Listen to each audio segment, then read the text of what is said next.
What is your idea of the craziest party? Invite some friends over and dance your hearts out all night. Or maybe you have enough resources to rent an island and invite a popular pop star to celebrate with your friends and family. Even these may be too much for you and me, but ordinary parties like these were never going to cut it for the Shah of Iran when he wanted to celebrate the 2500th anniversary of the Persian Empire. And thus, he threw what is now known as the most expensive party the world has ever seen. It cost not only billions of dollars, but the Shah's crown too. Let us tell you how it all unfolded in this video. Iran's Shah.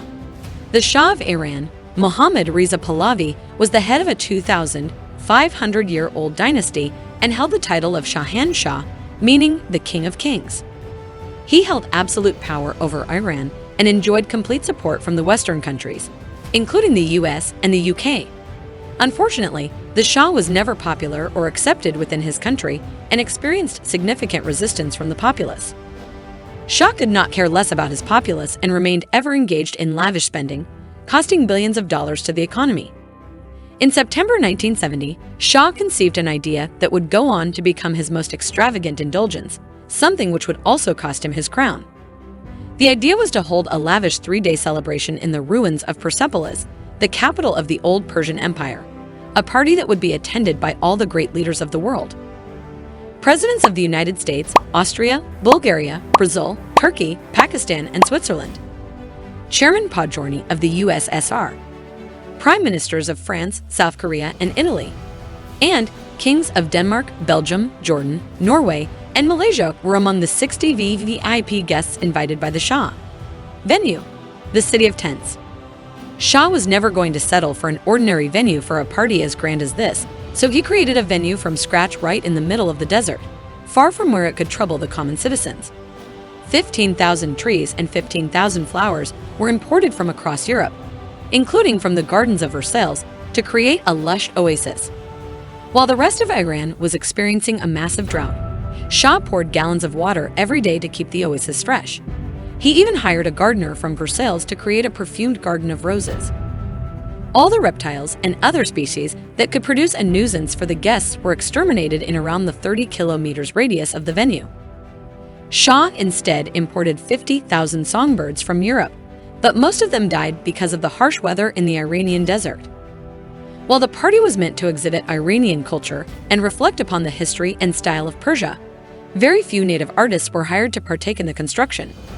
Shah instead outsourced much of the work to the artists in France, believing they were world-class. The legendary Maison Janson of Paris was commissioned to build a tent city that could accommodate the VIP guests of the Shah. It took about a year and hundreds of French artists to create 50 tents, which were essentially prefabricated apartments surrounded by Persian tents. Each of these tents was air-conditioned and had 2 bedrooms, bathrooms, a lounge, a kitchen, and a full staff to cater to every need. The tent city was erected in 5 different avenues, representing 5 continents with a massive fountain in the center. Several other tents were also designed to serve different purposes. For example, Tent of Honor, where Shah received his guests, a banqueting tent, which was the largest on the site, and another tent that housed a full 18-hole golf course. Beauty parlors and hair salons staffed by Iranian stylists, a social club with a bar, a secret gambling room, and a cabaret suite were also built inside different tents. Food. Like the venue, no expense was spared when it came to food. Inspired by French cuisine, Shah chose Maxim's of Paris, which he believed to be the best restaurant in the world. Catering to the venue was such a logistical challenge that the restaurant had to close all of its branches and fly all of its staff to Iran for a fortnight. An entirely new airstrip was built to transport all the food and equipment right in the middle of the Persian desert. About 100 planes from the Imperial Iranian Air Force flew back and forth for 6 months to transport more than 18 tons of food and drink. The food included 380,000 eggs, 30 kilograms of caviar, 2,700 kilograms of pork, beef, and lamb. Drinks included some of the finest wines, champagne, and spirits that were chilled in the ice cubes that were the size of a garage. Security. While the logistics of each aspect of the party were insane, nothing was quite as challenging as managing the security of the venue, given the displeasure of Iran's populace over Shah's decision. He ordered 65,000 soldiers to be mobilized to protect the tent city by establishing hundreds of checkpoints. banquet hall was strictly staffed by Maxim's staff only to prevent the poisoning of guests. To top everything off, Iran's border was closed throughout the duration of the party. All education institutes, including schools, colleges, and universities, were closed and student unions were suspended for a while. Many students were rounded up in detention centers to prevent any unfortunate incident at the party. The party starts. In October 1971, all the arrangements were made, and Shah was all set to host the prestigious guests from all over the world. The celebrations started on October 12th with a homage to the spirit of Cyrus, the Great at his tomb at Pasargade. Shah, accompanied by his wife and son in imperial costume, delivered an impassioned speech to his predecessor. The speech concluded with his remarks for Cyrus: "Rest in peace, for we are awake, and we will always stay awake." Shah greeted most of his guests at the Shiraz airport and escorted them in bulletproof vehicles to the tent city in Persepolis. Seeing so many of the world leaders was certainly a surreal experience for the journalists covering the event. On October 14th, perhaps the most lavish dinner in modern history was served. A 70-meter table beneath a glorious tablecloth, which took 150 women over 6 months to complete, was lined up with gold-plated cutlery, while extravagant tiles and crystal chandeliers were suspended from the ceiling.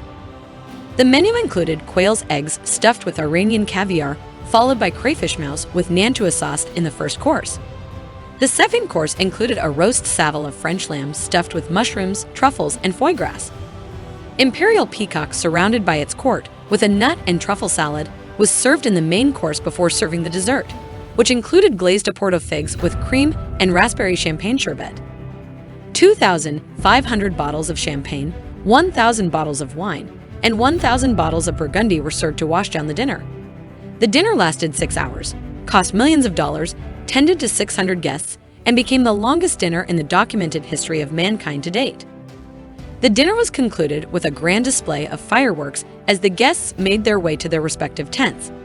The next morning, a parade of more than 1,700 soldiers was held, reenacting the 2,500 years of Persian history, complete with horses and camels. The instruments played on this parade were never heard for centuries, but the Shah had them made again, along with costumes detailed by keeping Persian history in account. While the party ended on October 16th and Shah achieved his goal of projecting grandeur, it also marked the beginning of the end of his monarchy. It served as the final nail in the coffin of Shah's regime before he was finally toppled from the government in February 1979, following the Iranian Revolution. That is all for this video. We hope it was a fun and informative ride.